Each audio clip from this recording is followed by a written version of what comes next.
The sun burned like a fire in the sky. It was white, angry, and hot enough to melt bones. The land was dry and quiet. Not even the birds were singing. The tall grass stood still, and the air shook above the dirt road. Everything was hot. Too hot, the kind of heat that could cook a man alive. George Cutter stood outside his small wooden ranch, holding a hammer in one hand and his AK-47 leaning against the wall behind him. He wasn't a man who smiled much. He lived alone, with only cows, horses, and silence. His hat hung low on his brow, and his eyes were sharp like broken glass. His skin was hard from sun and years of loss. He was fixing a broken fence post when he saw her, a small shape far across the field, running fast. While her little arms moved like wings in a storm. Her bare feet kicked up dust with each step. Her dress was torn at the bottom. Her cheeks were red, her hair golden and stuck to her face from sweat. She didn't stop. She didn't look back. George saw her coming and dropped the hammer. She ran to the gate and didn't knock. She didn't have to. The fear in her eyes was louder than any words. She tried to speak, but only gasps came out. She put both hands on her knees, coughing, crying, trying to breathe. George stepped off the porch slowly. His boots crunched on the dry ground. He looked at her, not with fear, not with softness, but with attention like a man who knew pain when he saw it. "Please," she finally cried. Her small voice cracked from running and dust. "Please help. They tied my mummy to a rock by the river. Said she needs to learn what it feels like to be a burden. She's burning in the sun. Please, Mister, don't let her die." George didn't speak. He turned, walked toward the barn, and picked up his AK-47. He checked the clip. Full. He slung it over his back like a silent promise. Then he went to his horse, no saddle, no hat. He mounted in one smooth motion. The little girl started to run after him, but her legs were shaking. She couldn't keep up. George didn't slow down, but he held out his hand. She grabbed it. With one pull, he lifted her onto the horse behind him. She clung to his waist. He didn't look back. The horse took off like it knew this ride mattered. Fast dust flew behind them. The sun beat down harder. Time felt heavy. The ride to the riverbend was silent. No talking. Only the sound of hooves and wind. The heat rose like steam. The trees were still. The air felt angry. When they reached the river, George saw the rock. It was wide, old, smooth from years of water and sun, and she was there. Rose tied to it. A woman in a plain muslin dress, now ripped and dirty. Her arms were bound behind her back. Her skin was red and blistered from the sun. Her lips cracked. Her eyes closed. Her hair was tangled and full of sweat and mud. She wasn't crying. She couldn't anymore. George jumped off the horse before it stopped.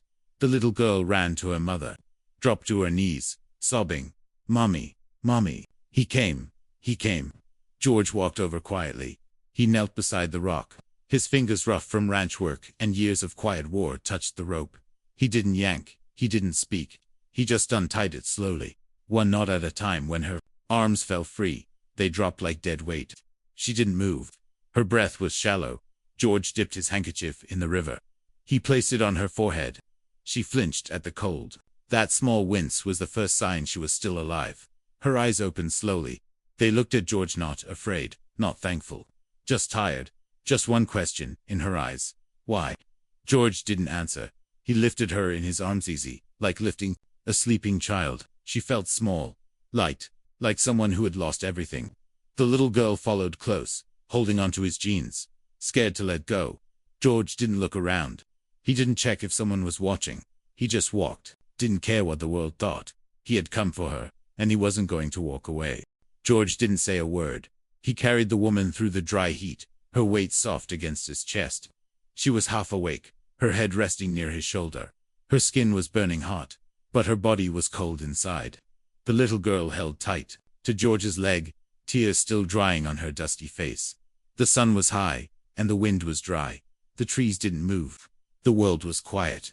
No birds, no people, just the soft steps of George's boots on the dirt road. The Cowboy's AK-47 was still across his back, like a shadow from his past. But today, it was only there for protection.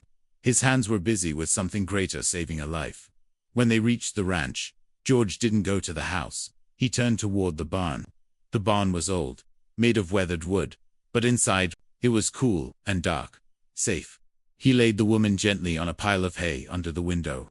Sunlight came through the cracks in the wall, falling in soft lines on her face. Her name was Rose. The little girl, who hadn't let go of her mother's arm, curled beside her like a baby fox. "Mummy, I'm here," she whispered. George fetched a bucket of river water. He took his clean cloth and dipped it in. He knelt again and pressed it softly to Rose's forehead, then her wrists, then her lips. Her eyes opened again. She saw the roof, the wooden beams. Then she looked at George. Still, she didn't speak. She was too weak. George left the barn and came back with a small cup. "Sip," he said gently. It was the first word he had spoken since the river he helped lift her head and held the cup to her lips. She drank, just a little. Her lips trembled. Then, her voice came like wind through dry leaves. "Why are you helping us?" George didn't answer. He just stood up, walked outside, and came back with a faded old quilt. He draped it over her body with care, like someone placing petals on a grave. He tucked a corner under her shoulder, so the wind wouldn't chill her. The little girl looked up at him, eyes wide. "Sir, what's your name?" "George," he said. She smiled a little. "My name is Emma, and this is my mummy. Her name is Rose." He nodded. That evening, George brought them food. Simple, some cold beans, dry bread, and dried peaches from a tin. He didn't watch them eat. He left the food beside them and stepped outside. Rose tried to sit up again, but her body refused. She looked toward the door where George had gone, then said quietly, "My husband died 2 winters ago. His family blamed me. Said I brought bad luck, said I couldn't give them a son. Said I cursed their name." Emma didn't understand, but she held her mother's hand. "They let me stay in their house until the snow melted," Rose whispered. "Then they moved us to the barn. And today, ... they said the river would judge me." She blinked slowly, her voice fading. "They tied me to that rock and left me to burn." She closed her eyes. George was still outside, sitting by the barn door with his rifle beside him, watching the hills. He didn't sleep. He just sat with the stars above and memories behind his eyes. Inside the barn, Rose slept in pieces, her breath shaky. Emma didn't sleep much either. She stayed curled up beside her mother, one hand resting on her chest, as if to remind her to keep breathing. The next morning, before the rooster crowed, George left a tin cup of warm milk and a small piece of cornbread at the barn door. Emma found it. She lifted the cloth with both hands like it was treasure. When Rose woke, she sipped the milk. Her eyes were tired, but she looked better. Her cheeks had color now. Her skin no longer felt like fire. She tried to get up, but her legs shook. She walked only a few steps before the world tilted. The bucket she carried spilled all over the ground.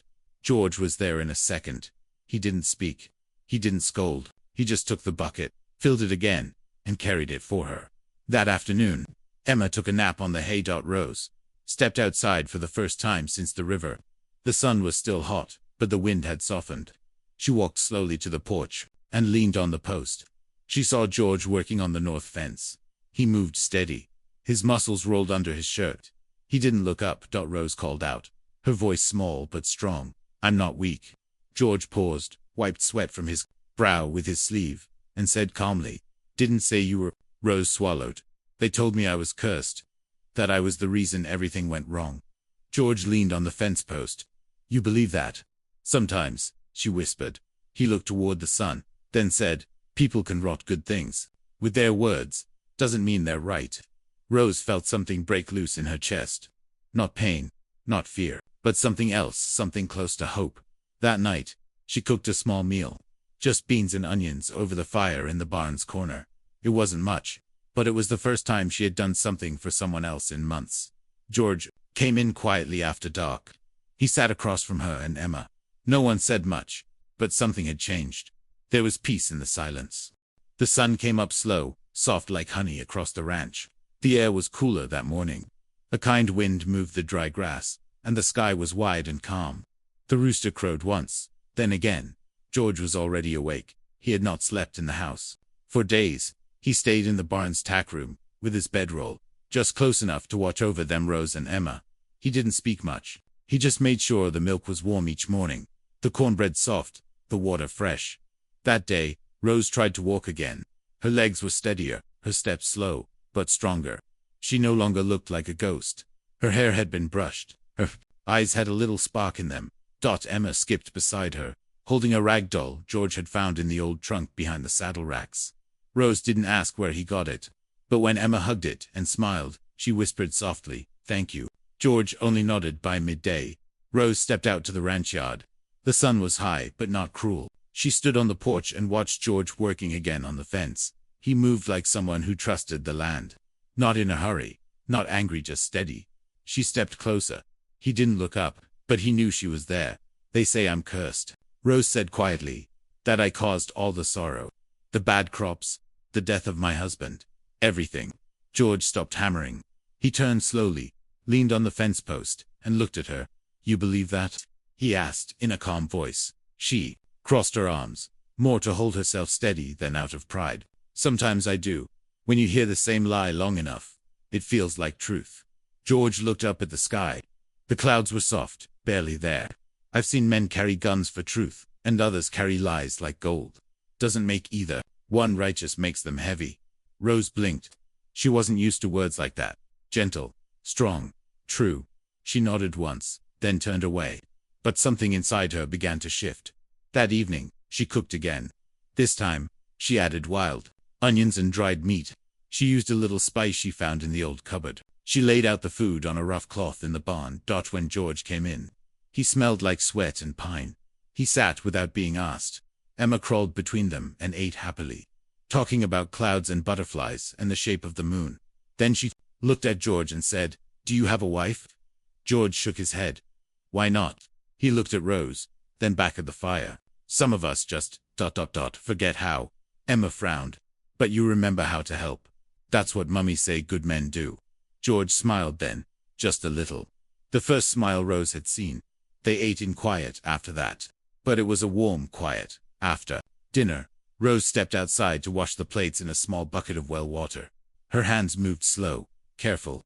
George followed her, stood beside her, not close, just near enough that she knew she wasn't alone. She looked up and asked, "Why did you come that day? Why help us?" George looked out at the hills. "Because once, I needed someone too, and no one came." Rose swallowed. Her heart beat louder. She didn't ask more. That night, he left a small pouch by her bedroll. Inside were tiny seeds. Wildflower seeds. There was no note, just the seeds. The next morning, Rose stood outside the barn with Emma. She looked at the dry patch of earth near the fence. She got down on her knees and began to clear it, pulling rocks and dead weeds.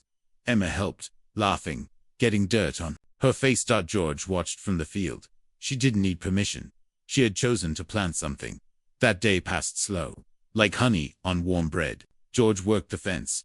Emma played near the chickens. Rose cleaned the barn. She sang softly while sweeping. Not loud, not happy, but free. Later that afternoon, Rose walked to the porch and saw George oiling his AK-47. It looked like a dark memory in his hands, but the way he cleaned it was careful, respectful. She sat down beside him. "Why do you keep it?" she asked. George looked at her. "Not for killing," he said. "Not anymore. Just in case the world forgets how to be kind again." Rose nodded. Then she reached out, and for the first time, placed her hand over his. He didn't move away, and they sat there, Cowboy, widow, and little girl, while the sun melted behind the hills, and the wind smelled like coming rain. The days moved slowly after that, like syrup on a cold morning. George still said very little, but he was always there early with milk, late with firewood, and always near enough to see them, but never too close to scare them. Rose was healing. The rope burns on her wrists were now light pink lines. Her skin was no longer red from the sun. Her cheeks had color. She walked steadier now. She stood taller, and she smiled more, especially when Emma laughed. The wildflower patch near the barn had started to grow, just tiny green sprouts. But, to Rose, they looked like hope. Life returning after being buried too long. One morning, she awoke before the rooster. She stepped out of the barn, barefoot in the soft dirt. The sky was still dark, with only a little blue on the edge.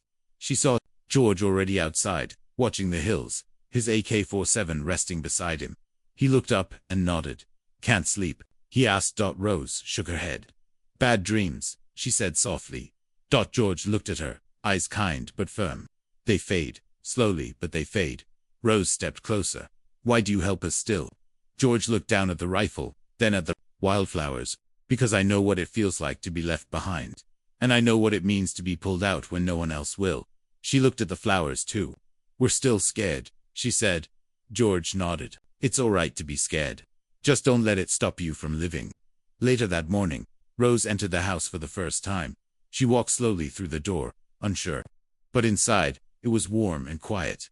Not grand, not new, but clean and still. A table, 2 chairs, a small stove, dishes neatly stacked.